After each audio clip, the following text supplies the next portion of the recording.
Olá, tudo bem? Estamos começando mais um ADM Incast. Eu sou Maria Rita Werneck, é um prazer receber vocês aqui. Bom, ADM Incast, você já sabe, é o nosso podcast que te mostra que a administração está em tudo. Antes de trazer o meu convidado, eu quero aproveitar e te chamar para se inscrever no canal a serviço da administração. Se ainda não for inscrito ou inscrita, deixar seus comentários, seu like e, claro, curtir as redes sociais do CRA São Paulo.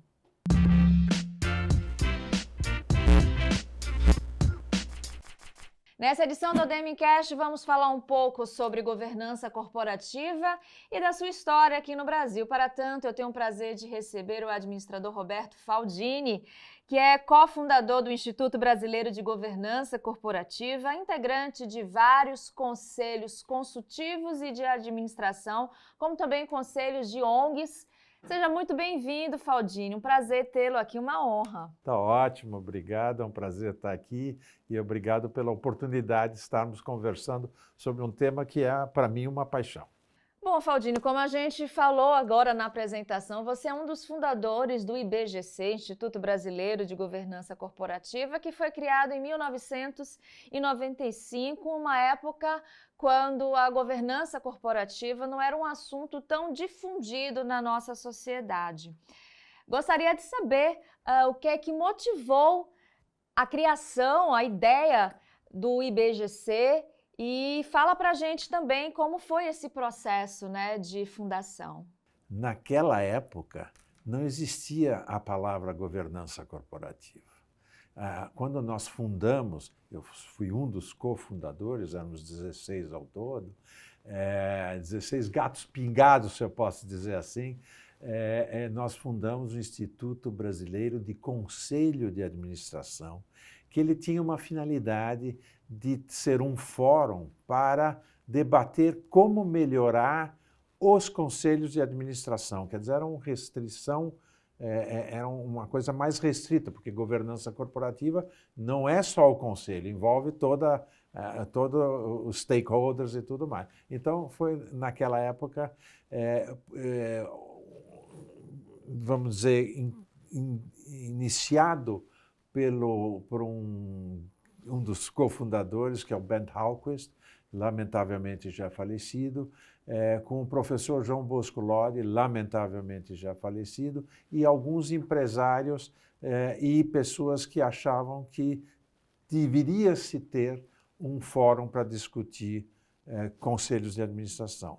Por que eu fui um dos cofundadores, que eu acho um fator interessante? Por causa das dificuldades que eu encontrava no nosso conselho de administração da nossa própria empresa.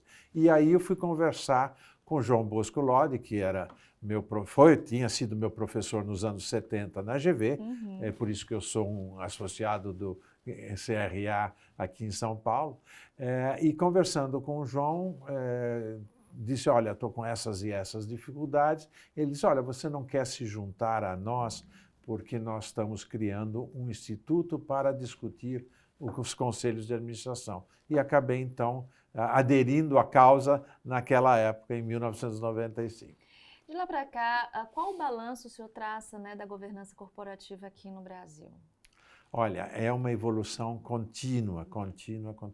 Perto de vocês, nós somos ainda muito pequenos, mas nós temos uma associação, um instituto que tem cerca de 3 mil e poucos associados, perto dos 70 mil que vocês têm, é pouca coisa. Mas, quando nós começamos, como eu comentei, éramos 16.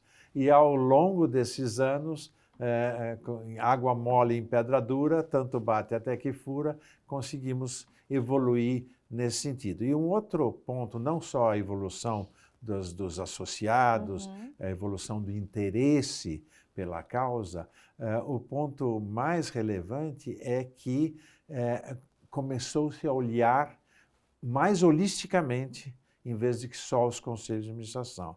Porque a boa governança significa como as empresas e as ONGs são, as organizações de uma forma geral são administradas, que não é só o conselho de administração, envolve tudo que está ao seu redor.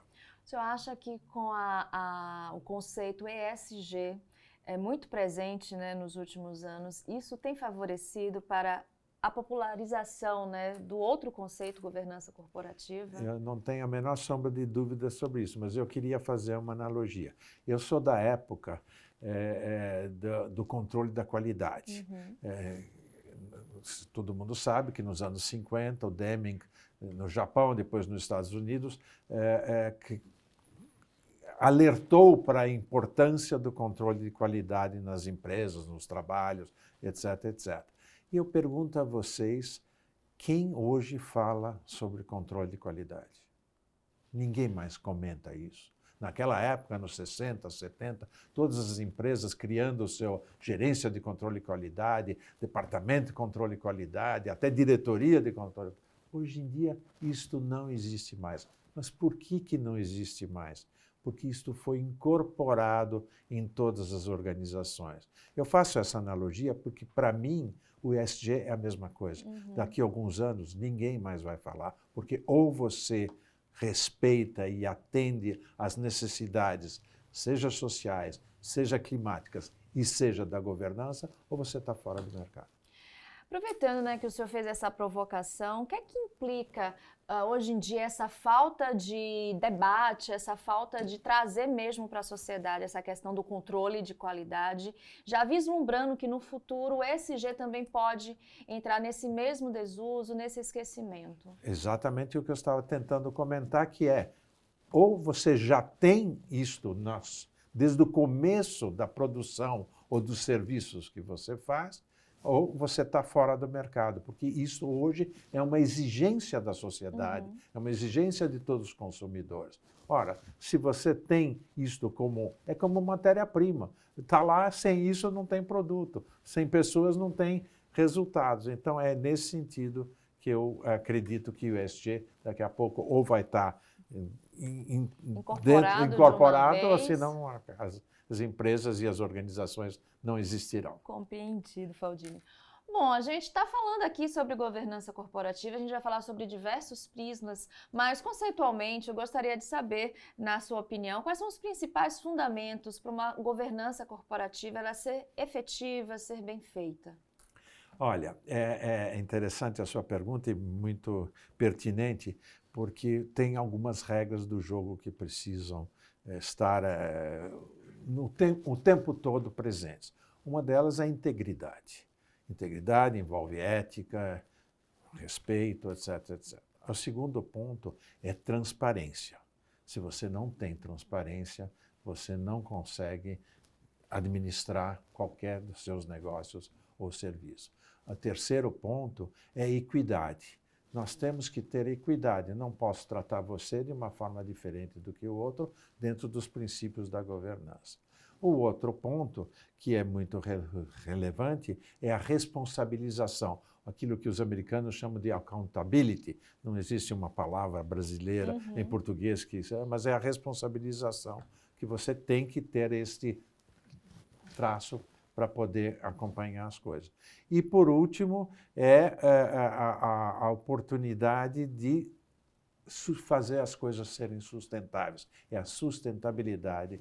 Isso envolve todos os outros fatores. Agora, quando a gente fala de governança corporativa, Faldini, a gente tem a falsa impressão que ela é reservada mais para as empresas de grande porte, mas eu imagino que as pequenas e médias empresas também devem, né, fazer uso da governança corporativa. Aí vem a minha pergunta. Considerando as pequenas e médias empresas, existe algum fator, existe alguma métrica, existe algum movimento que leve essa empresa a entender que ela está precisando implantar a governança corporativa? Ela já tem que nascer com a governança corporativa? Eu não tenho a menor sombra de dúvida que todas as empresas, todas as ONGs têm a sua governança naturalmente. Porque é assim que nós funcionamos, as regras do jogo, etc, etc. Empresa pequena, empresa média, empresa grande. Agora, o que que se chama governança corporativa, no sentido daquilo que os administradores precisam, sejam conselheiros, sejam executivos, são as regras do jogo mais disciplinadas, de total transparência, a preocupação com partes relacionadas. E tudo isto, às vezes, nas empresas menores, pensa-se que isso é uma coisa só para as empresas grandes. E não. Não importa o tamanho da sua empresa ou da sua organização, para você ter os bons princípios da governança, porque é isto que vai ajudar a pavimentar a estrada para o futuro. E de que forma a empresa pode buscar essa consultoria, pode buscar entender mais sobre esse assunto para implantar, de fato, a governança corporativa efetiva? Olha, tem várias maneiras. A primeira delas, obviamente, é observar o que está acontecendo com as empresas de sucesso. Isso não quer dizer que tem algumas empresas que tenham governança, também não tenham seus problemas. Mas, em linhas gerais, é ouvir seus pares, colegas, empresários, ONGs, o que está acontecendo nesse mundo. E aí tem vários cursos, tem o IBGC, tem várias outras entidades que fazem isso, vocês aqui no CRA, com esta revista aqui. Então, tem que se olhar e ver o que está acontecendo nesse mundo para poder, vamos dizer, puxa vida, isso poderá ajudar a minha organização a ir para o futuro. Então, não importa o tamanho, empresas pequenas, médias ou grandes, todas elas têm necessidade. Agora, o grau de profundidade, o grau de sofisticação, aí depende, obviamente, do tamanho das empresas. Com certeza. Mas as regras, os princípios são iguais São a todos. esses.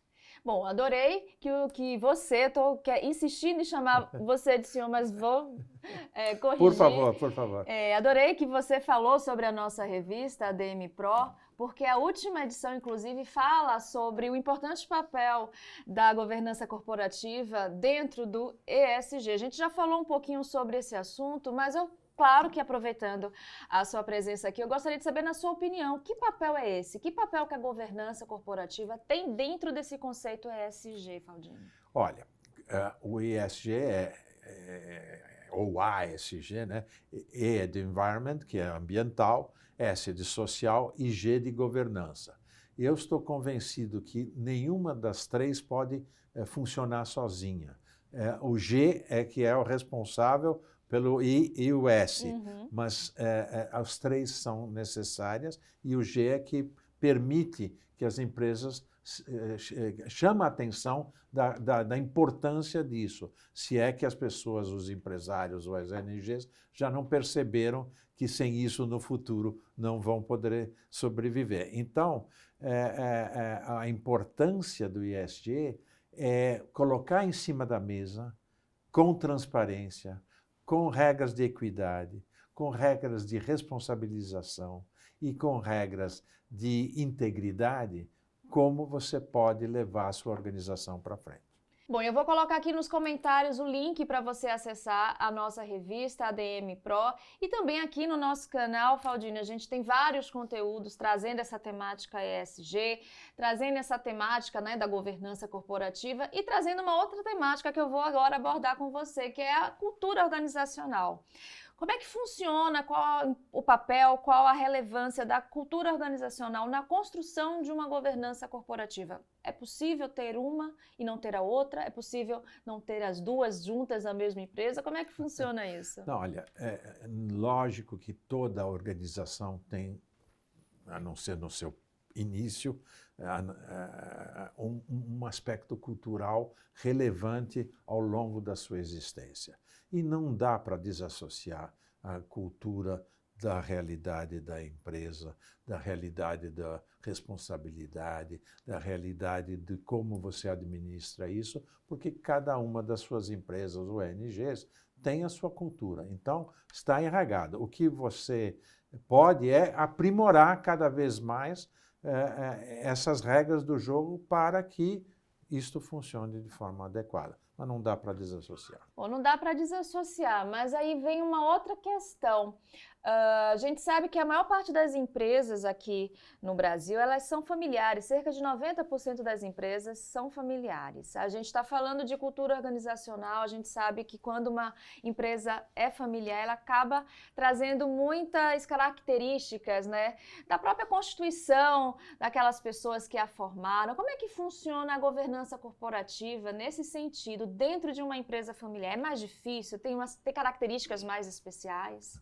Olha, cada caso é um caso, mas a sua pergunta, que é ótima, suscita uma reflexão mais ampla, que é: governança corporativa só toca a empresa ou só se relaciona com os ambientes da organização, da fábrica, do comércio? Não, a governança corporativa tem um adicional importantíssimo, que é a governança da família, a governança familiar. E você também não, principalmente nas empresas familiares. Acho que você sabe, todos que estão nos ouvindo conhecem os famosos 3 círculos do negócio, da empresa, da família e da propriedade. Esses 3 círculos se misturam, mas na sua, vamos dizer, especificidade, você tem que cuidar de cada uma delas para que uma não atrapalhe a outra. E isto é o que tem acontecido nas empresas ao longo do tempo. Como você mencionou, 90% das empresas são familiares e todas elas, mais ou menos, começam com algum líder, um grupo de líderes, ou um grupo familiar, etc, etc. Mas, ao longo do tempo, o grande desafio, e aí a governança familiar, é o seu processo sucessório. Porque quando um fundador ou um grupo se une para fazer uma organização, para fazer uma empresa, eles se escolheram. Mas a segunda e a terceira geração, eles não se escolheram. E este que é o grande problema. Por isso que, lamentavelmente, a grande maioria das empresas familiares não consegue passar da terceira geração. Nesse momento de sucessão, como é que a governança corporativa pode ajudar? Dá exemplos para a gente? Ela pode também atrapalhar de alguma forma? Se é que é possível, né, a governança em algum momento trazer certas dificuldades dentro, né, dessa questão de empresas familiares? Sem dúvida nenhuma. Eu vejo isso com muita clareza. Se você, na sua empresa, na sua organização, não respeitar os principais, aqueles 5 pontos que eu mencionei, da transparência, da responsabilização, da integridade, o que você cria? Você cria pessoas que não ficam contentes, que não estão aceitando esta coisa porque tem alguma coisa errada. Portanto, a governança... Eu tinha um professor que eu não concordava com ele, que dizia: não, a governança corporativa, os conselhos de administração só tem que olhar para dentro da organização. Pode ser, ainda naquela época não tinha a responsabilidade do E e do S, mas olha, os conselhos têm que olhar para dentro da organização. E eu falei: não, os conselhos, principalmente nas empresas familiares, seja conselho consultivo, seja conselho de administração, tem que olhar para todos os stakeholders, mas principalmente para os acionistas, porque 90-95% da destruição das empresas familiares não é câmbio, não é mercado, não é loucura enfim, da geopolítica, é a falta de uma governança familiar adequada. Excelente. Bom, vocês já perceberam que nós estamos conceituando governança corporativa, estamos trazendo exemplos, né, de onde ela pode ser aplicada, quais benefícios ela pode trazer para a empresa, e agora a gente vai falar sobre desafios. De uma forma geral, quais são os principais desafios que uma empresa encontra no momento que ela começa a implantar a sua governança corporativa? O que é que você acompanha por aí? Olha, a principal desafio é administrar os riscos. 20, 30 anos atrás, o que as empresas achavam que era risco? Risco de incêndio, risco de inundação, etc, etc. Mas não essa inundação de Porto Alegre. A inundação na sua própria parque industrial. Perda de estoque, aquelas coisas, né? Hoje em dia, os riscos são tão mais amplos e tão mais difíceis que você precisa realmente olhar com muita atenção. E eu vou nominalizar alguns. O primeiro risco é o risco cibernético. Até pouco tempo atrás não existia isso. Havia uma fraude aqui, uma fraude ali, mas hoje a pergunta não é se você vai ser atacado por um hacker, é quando você vai. Todo dia acontece alguma coisa. Então, risco cibernético, eu não tenho a menor sombra de dúvida, que é olhar. É necessário olhar. O outro risco é o geopolítico. Você acha que a guerra do Irã, a guerra do Israel, a guerra da Hungria não afeta as nossas atividades empresariais? Ah, não, é coisa lá de longe? Não, porque nós temos matérias-primas que vêm de lá, o mundo se interliga cada vez mais, portanto, o risco geopolítico não é um risco que deve ser desconsiderado, aliás, deve ser considerado com muita veemência.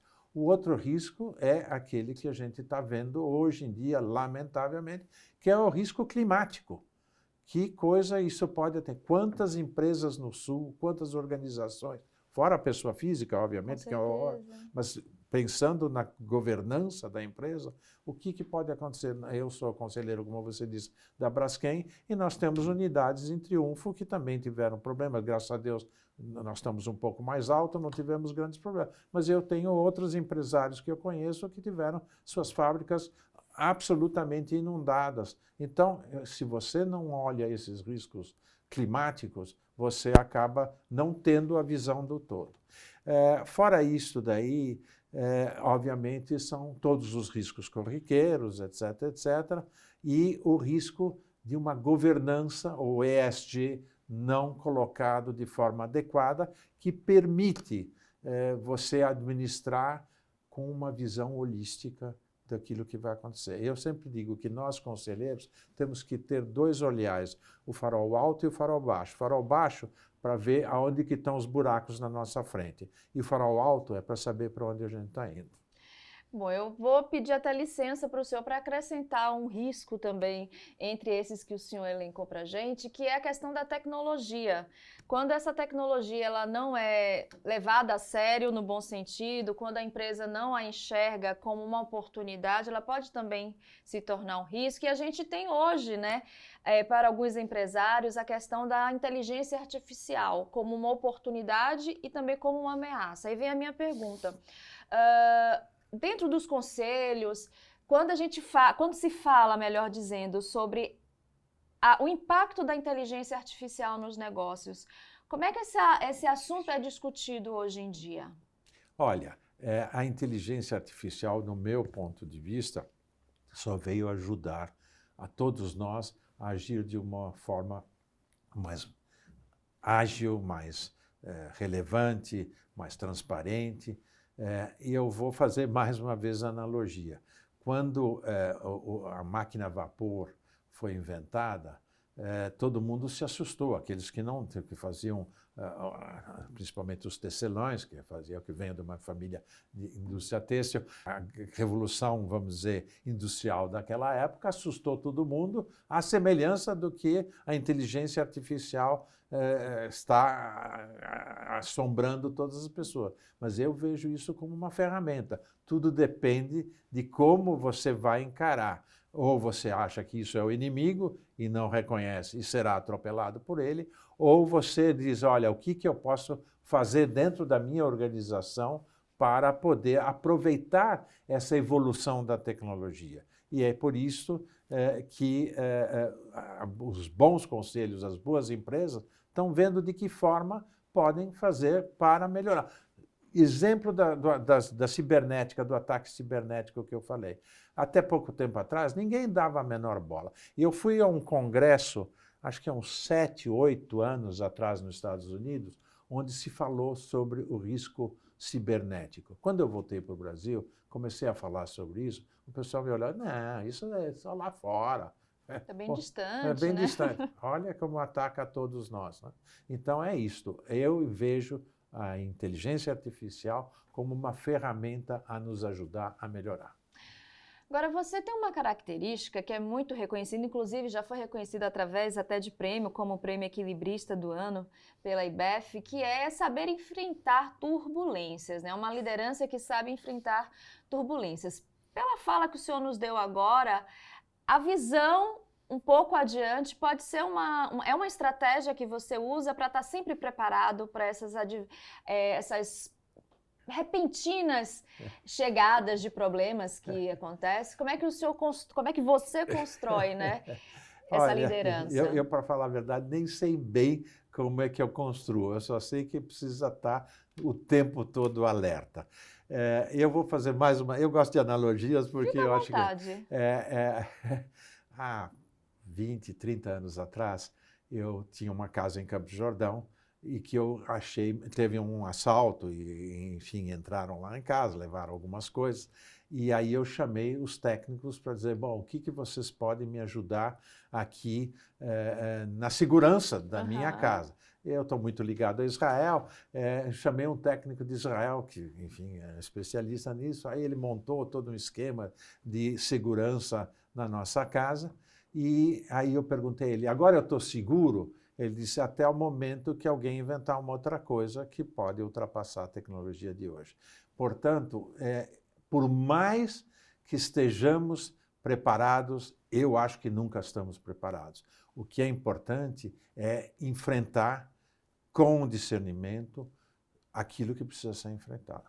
Obstáculos todos nós temos pela frente. Temos que inventar, criar, ter a competência para ultrapassar esses obstáculos. E como se preparar para tudo isso? Que dica você deixa para a gente? Eu estou insistindo em chamá-lo de senhor, mas eu vou corrigindo aqui ao longo do nosso programa. Olha, o que eu digo a você, ouvindo. A gente tem que ter a competência para ouvir mais do que falar.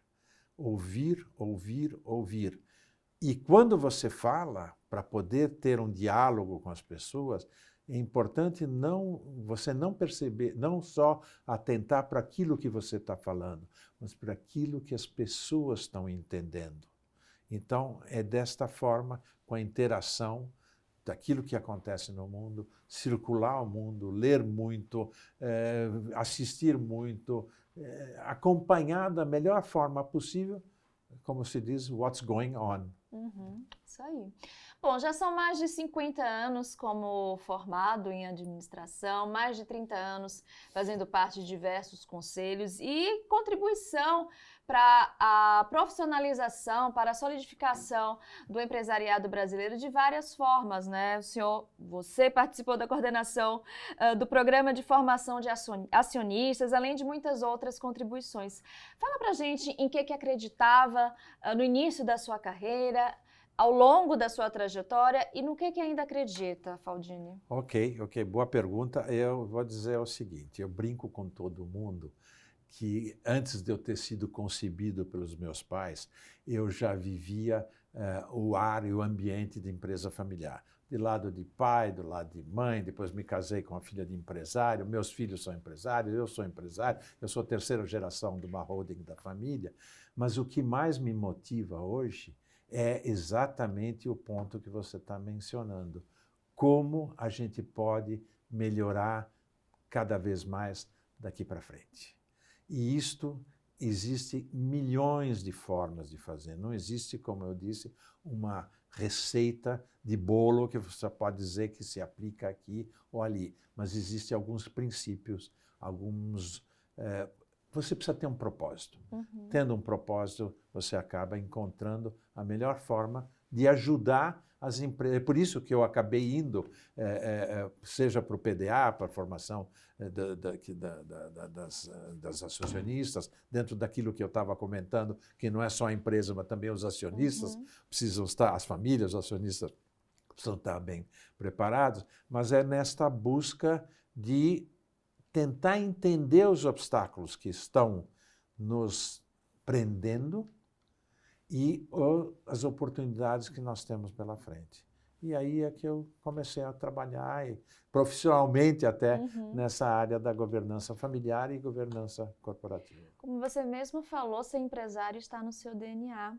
E eu gostaria de saber como é que foi ou como é que está sendo essa transição do empresário para o conselheiro. Você ainda atua como empresário ou a sua dedicação hoje é exclusiva a ser conselheiro? Não, eu tenho, como eu disse, eu sou terceira geração Sim. numa holding da família, a gente toca isso, mas onde eu estou efetivamente me dedicando com mais afinco é na governança familiar e governança corporativa. E com isso eu participo de vários conselhos, já participei de dezenas de conselhos, e conselhos familiares, conselhos de administração, conselhos consultivos. Sim. E atuo também, tenho uma paixão também de poder ajudar as empresas, independentemente dos seus conselhos consultivos ou conselhos de família, ajudar a encontrar o seu processo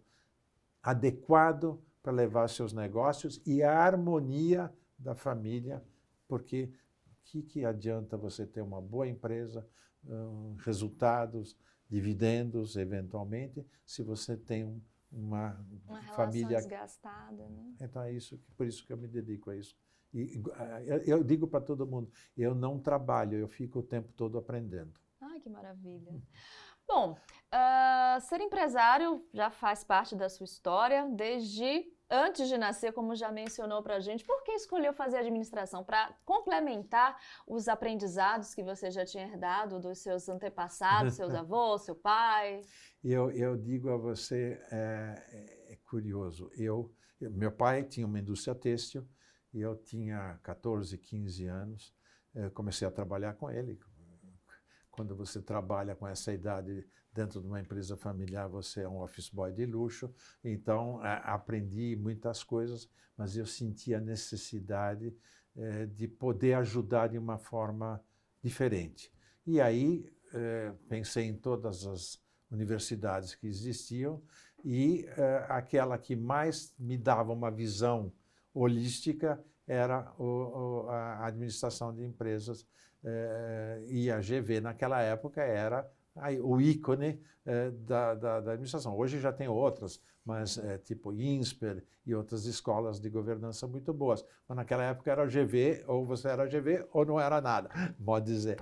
Então foi por isso que eu resolvi fazer. E só uma coisa curiosa, que eu fiz o vestibular e entrei, você até os primeiros X, agora não me lembro números, acho que 50 alunos, se não me engano, os primeiros 50 podiam ficar na parte da manhã e os outros 50, porque tinha 100,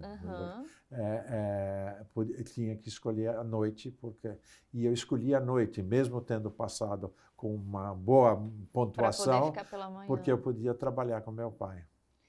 E quantos anos já a Hold Faldini? Ela já tem... Eu falei que começou com seu avô. Exatamente, em 1935.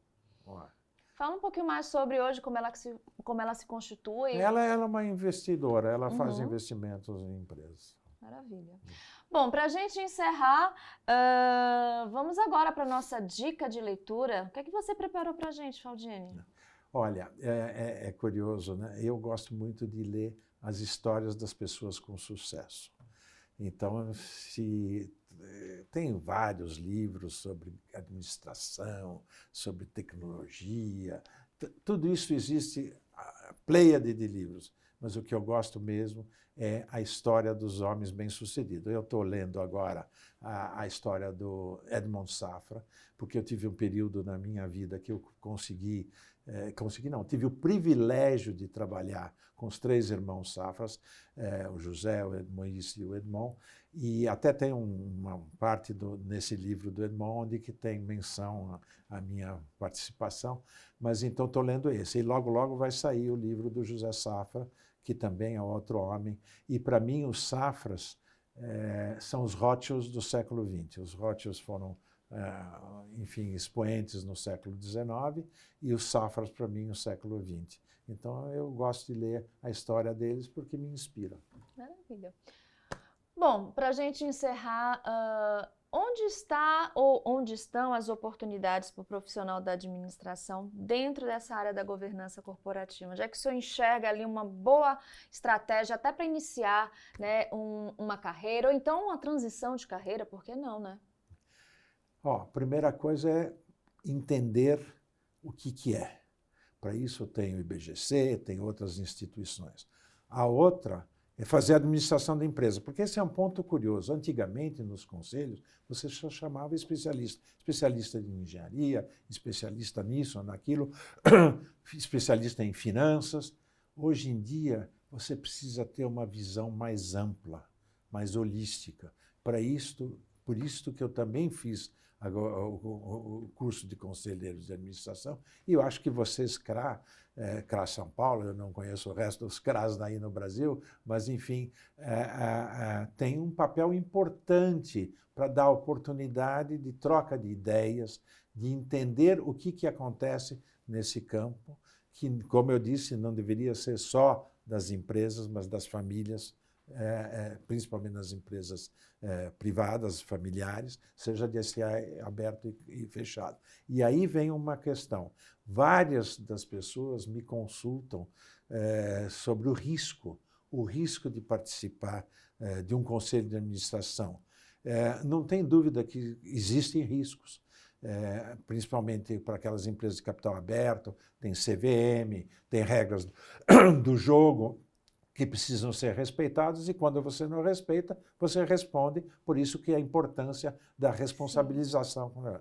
Mas um outro fator, tem risco, mas vale a pena, porque você está ajudando a você mesmo, porque é um aprendizado, e você pode ajudar essas empresas, como eu disse, pavimentar a estrada para o futuro. Agora, as empresas, o que se comenta, diz, olha, tem centenas, dezenas, milhares de pessoas que querem ser conselheiros de administração e só tem 300 empresas de capital aberto, então a limitação é enorme, não vai ter lugar para todo mundo. E eu alerto, que é isto que é a resposta que eu dou a vocês, que não sei exatamente o quanto, mas a grosso modo, 25 a 30 mil empresas no Brasil, não estou dizendo no mundo, no Brasil, fechadas, familiares, têm faturamento acima de 100 milhões. Você pega um conselheiro, já são 25 mil, um por empresa. 2 são 50 mil. Portanto, tem um espaço gigante, mas precisa estar preparado, precisa, quando eu digo preparado, eventualmente fazer um curso de governança, eventualmente não, tem que fazer um curso de governança, se certificar, que é uma coisa importante, e por que não participar do CRA? Né? Isso eu acho que é uma vantagem enorme para você poder conhecer um pouco desse universo. E permita-me acrescentar que a participação no Conselho Regional de Administração, não só aqui de São Paulo, mas de qualquer outro estado, faz com que você demonstre à sociedade, comprove à sociedade que você está habilitado para atuar como profissional da administração. Então, é mais uma segurança, é mais um diferencial que você traz para o seu currículo. Bom, eu quero muitíssimo agradecê-lo, né, por estar aqui com a gente, ter esse privilégio de ter uma das pessoas mais importantes aqui do nosso país, não só na questão do empresariado, mas também quando se fala de governança corporativa, consultoria em várias áreas, principalmente de empresas familiares. Então, um grande prazer tê-lo aqui. Muito obrigada. Eu que agradeço a oportunidade de estar podendo compartilhar um pouco da minha experiência e pela entrevista muito agradável que você fez. Obrigada, obrigada. E muito obrigada a você também, que ficou conosco em mais uma edição do ADM Incast. Um prazer recebê-las aqui. Eu sou Maria Rita Werneck e quero muitíssimo te convidar para se inscrever no canal a serviço da administração, se ainda não for inscrito ou inscrita, deixar seus comentários, seus likes e, claro, pedir para vocês seguirem as redes sociais do CRA São Paulo, tá bom? Até o próximo ADM Incast. Tchau, tchau.